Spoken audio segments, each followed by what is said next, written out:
Opa, shalom, meus irmãos, como vocês estão? Eu espero que bem, na graça do nosso Senhor Yahushua Hamashiach e do nosso Pai Yahweh. Bem, gente, dando sequência à nossa semana, que começou no Shabat e agora já estamos no segundo dia. Ai, um dia maravilhoso, apesar de cinzento. E nada melhor do que falar da palavra, né, para aquecer nossos corações. E, irmãos, eu gostaria de trazer uma passagem que traz um traço muito interessante do caráter do Criador e o que ele pensa acerca das obras de justiça e que vai conectar diretamente com a doutrina da salvação, a doutrina da salvação pela graça, não pela justiça ou pelas obras. Por quê? Porque eu percebo que isso, na verdade, já é um problema recorrente no meio da cristandade há séculos, mas parece que os dias de hoje isso se intensificou ainda mais. Que é as pessoas querendo se justificar pelas obras de justiça que outrora fizeram, como se isso justificasse o pecado de hoje. Porque vamos lá.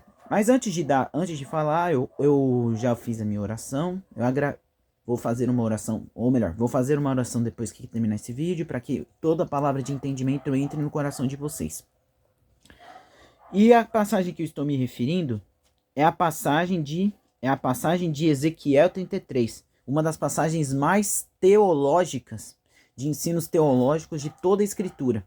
Porque aqui é uma passagem que literalmente você precisa de muito discernimento espiritual para não cair no erro. Porque algumas pessoas gostam de usar essa passagem, por exemplo, o versículo 18, que a gente vai fazer, eu vou fazer um outro vídeo explicando o que ele significa, mas por enquanto vamos focar em outro princípio. Aqui, ó, vamos lá. E aqui está no versículo do pois filho do homem. Aqui, ó, a partir do versículo 12. Tu, pois, filho do homem, diz aos filhos do teu povo. Quem é o povo de Ezequiel? A Jamaica? Não, o povo de Israel. A justiça do homem não o livrará do dia da transgressão. Quanto à perversidade do perverso, não cairá por ela no dia em que se converter da sua perversidade. Nem o justo pela justiça poderá viver no dia em que pecar. E aí no versículo 13, ele continua: quando eu disser ao justo que certamente viverá, e ele, confiando na justiça, praticar a iniquidade, não me virão à memória das tuas justiças, mas na sua iniquidade que pratica, ele morrerá. Olha que passagem poderosa, meus irmãos. Isso é pesadíssimo. É por isso que o Criador é extremamente exigente no que tange a santidade com a gente. Porque ele mesmo diz, não interessa, como eu sempre digo, não interessa se você fez 999 obras justas. No pecado que você comete, nada do que você fez valeu. Porque o Criador, ele é extremamente exigente, ele é muito exigente. Por isso que nós precisamos da graça constante. Porque o justo não pode viver da obra que ele fez.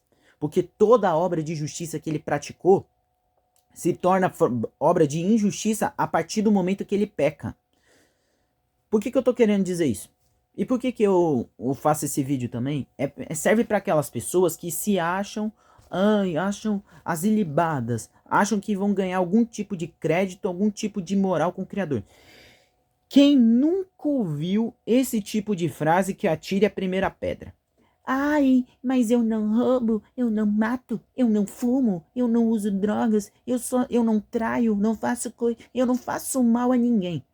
Como se a pessoa tivesse a capacidade natural de discernir o que é fazer mal a alguém ou não. Fazer um mal a alguém é subjetivo no que tange a perspectiva humana, mas no que tange a perspectiva do Criador, é alto e bom tom. É você transgredir os mandamentos. Porque mesmo quando você não faz com o intuito de prejudicar outra pessoa, ao você transgredir os mandamentos, você está passando uma mensagem para quem está vendo as tuas obras, que você não é uma pessoa correta, você não é uma pessoa reta. E isso você perde a sua credibilidade e a sua moral. Tanto que você vê, por que hoje em dia você falar que você é crente, as pessoas já te olham torto? Porque nós temos tantos casos de crentes, entre aspas, que confiaram na sua própria justiça e que caíram e transgrediram e viveram transgredindo, que hoje os ímpios olham para os injustos, para o silêncio dos injustos e os tornam eles justos. Porque como os ímpios eles não abrem a boca para falar, meter bronca, que é o morali, que tem a moral elevada, eles acabam ganhando razão. Então, irmãos, nós temos que ter frutos coerentes com a palavra. Não adianta a gente professar com a nossa boca que nós amamos o Criador, mas o nosso coração está longe dele. E entendam uma coisa, eu não estou dizendo que a gente nunca vai pecar. A gente peca todos os dias, até em pensamento. O ponto é, o crente ele não vive na prática do pecado, como o irmão Carlos fez um vídeo espetacular falando sobre isso. Por sinal, assistam esse vídeo que está muito bom. Mas ele acaba pecando, mas ele se arrepende. Por isso que porque ele tem a consciência do pecado. Mas o ponto do vídeo é: se o próprio Criador está dizendo que o justo não viverá pela sua obra, então tire do seu vocabulário frases como: ah, será que Deus não pode perdoar uma coisinha ou outra aqui? Você não tem que estar preocupado com isso. Você sempre tem que estar visando a santidade. Você não tem que regredir, você tem que evoluir sempre. A tua santidade, a tua separação, ela é aos poucos. É como eu sempre costumo dizer para quem pergunta para mim, qual que é a coisa mais difícil na vida de um crente? É você conseguir equilibrar a santidade com a santidade escriturística com a prática do dia a dia. Porque a balança do mundo, ela não é constante. As nuances do mundo fazem a gente acabar pendendo para um lado, pendendo para o outro. Tem momentos que a gente vai ser um pouco mais rígido com a palavra, tem momentos que a gente vai ser um pouco mais maleável. E é esse equilíbrio que o Espírito nos conduz, nem para a esquerda nem para a direita, apenas reto. Então, meus irmãos, com base nessa passagem aqui, o que eu quero dizer é: não confiem nas suas próprias obras. Acreditem que vocês são servos do Altíssimo. No entanto, não usem disso para justificar as tuas obras, porque quem faz a boa obra é o Espírito através de você. É o Espírito, não você. Porque aqui, como o próprio Criador diz, porque no dia em que o justo pecar, o Criador não terá memória das obras que ele fez. Pesado, pesado. Mas tem gente que confia nas próprias obras. Inclusive, é uma chave de discernimento para você perceber quem é justo e quem que não é. Se você conhecer uma pessoa que fica se justificando muito pelas obras boas que ela fez, você já pode ter certeza que ela não é crente. Você já pode cravar que ela não é crente. Porque um crente, ele nunca se justifica pelas obras. Ele nunca fala por outro: ah, eu sou uma boa pessoa, ah, eu sou bom perante Deus. Não. Ele tem a humildade, porque se o próprio Messias disse que não era bom, mesmo sendo bom, e o servo não é maior do que o seu Senhor, quem somos nós? Quem somos nós para dizer alguma coisa? Peraí. Opa, voltei aqui. Recebi uma ligaçãozinha aqui e eu tive que cortar. Mas voltando. Se o próprio Messias que era bom disse que não era bom e o servo não está acima do seu Senhor, quem somos nós para dizer que somos bons naturalmente?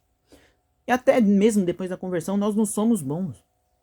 Só seremos bons genuinamente após a glorificação, meus irmãos. Então é isso que eu quero dizer. Foquem em agradar ao Pai, sempre visando a santidade, não a justificação. Sempre visando o amor ao Criador, não a salvação por mérito, porque não somos salvos pelo que fazemos, e sim pela graça e misericórdia.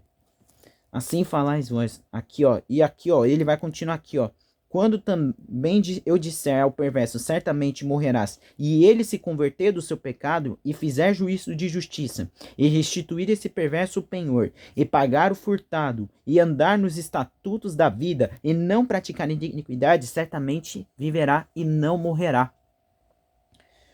O que que isso significa? O Criador, ele tem o Criador, ele abaixa o justo e eleva o pecador.